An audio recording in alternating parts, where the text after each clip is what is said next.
Okay, so let's get right into it. Today, we're going to break down the absolutely wild rise of generative AI. We're pulling from a huge report by the Alan Turing Institute that really gets into the nitty-gritty of the risks this tech poses to all of our safety and security.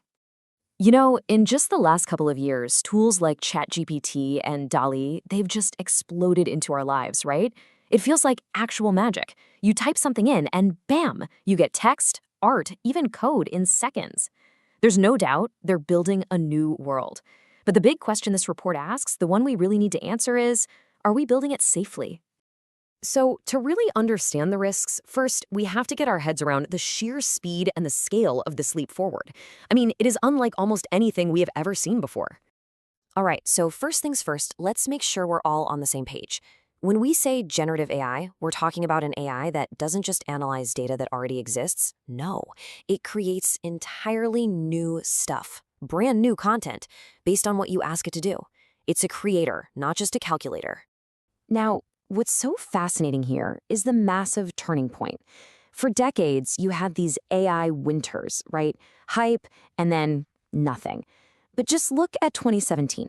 The invention of something called the transformer architecture kicks off this whole new era. And the pace of change, it just goes vertical. And this chart just brilliantly shows what that change looks like in hard numbers. We are not talking about a nice, steady, linear line. Look at the jump in complexity, what we call parameters, from 110 million in 2018 to an estimated 1.8 trillion in GPT-4. This isn't just about getting bigger. It's a total phase shift that unlocks brand new abilities, things that surprised even the people who made them. So why is every company on Earth in this mad dash to adopt this stuff? Well, this number explains a lot. Up to $4.4 trillion, and that's the potential value it could add to the global economy every single year. When that much money is on the table, the pressure to just roll it out and worry about the consequences later, it's just immense. Which brings us right to the heart of the matter. This incredible, world-changing technology is a classic double-edged sword. Yes, it can amplify what we can do in amazing ways, but it also creates these profound, really complex challenges. This quote right here is the key to understanding the whole problem. You see, for the most part, AI isn't inventing brand new types of crime. What it's doing is taking the threats that already exist and just putting them on steroids. It's making them faster, cheaper, more widespread, and way more convincing than they ever were before. And it's important to realize the risks don't all come from one place. The report makes this really key distinction. On one side, you have malicious use. That's the bad guys, the people intentionally trying to cause harm. But just as dangerous is improper adoption. That's well-meaning folks who rush to use AI in high-stakes situations without the right safeguards and end up causing unintentional harm. Okay, so let's dig into that first category, the malicious use. Let's map out the new threat landscape that's been created by people who want to use this technology to do bad things. The report neatly breaks these down into three core areas: political, digital, and physical security. And we're going to walk through each one. First up, political security. And out of all the risks they looked at, the experts who were interviewed for this report pointed to disinformation as their number one concern, especially with major elections happening all over the globe. This diagram here does a fantastic job of showing the whole ecosystem. See, it's not just some foreign state trying to meddle. It's domestic political groups, non-political actors, even single individuals, all using AI to churn out incredibly persuasive, targeted content. The danger is high, and trying to stop it is incredibly difficult. All right, now let's shift from the political to the digital world. This is where the threats start to get even more personal, hitting our data, our bank accounts, and just our general safety online. For fraudsters, AI is a complete game changer. Think about it. Before, they had to make a choice, quality or quantity. You could send out a million generic, typo-filled scam emails or spend a lot of time crafting one or two really convincing ones. Well, AI completely breaks that trade-off. Now, they can create professional, hyper-personalized scams at an industrial scale.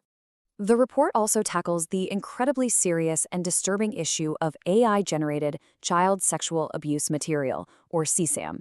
And as this quote points out, the immense challenge for law enforcement is that it becomes almost impossible to tell real abuse from a fake image. This stretches already thin resources and gets in the way of helping real-world victims. the third threat category is where all this digital danger crosses a line and can lead to real-world physical harm. This is the domain of physical security. And this brings us to a really chilling concept the report calls democratizing violence. Now, let's be clear. The AI is not inventing a new type of bomb, but what it is doing is acting like a hyper-efficient research assistant for bad actors. It can take scattered, hard-to-find public info on making weapons and just synthesize it all into an easy-to-follow recipe. It dramatically lowers the barrier to entry for doing very bad things. So, after laying out this pretty daunting landscape of threats, the report pivots to the most important question of all. What in the world do we do about it?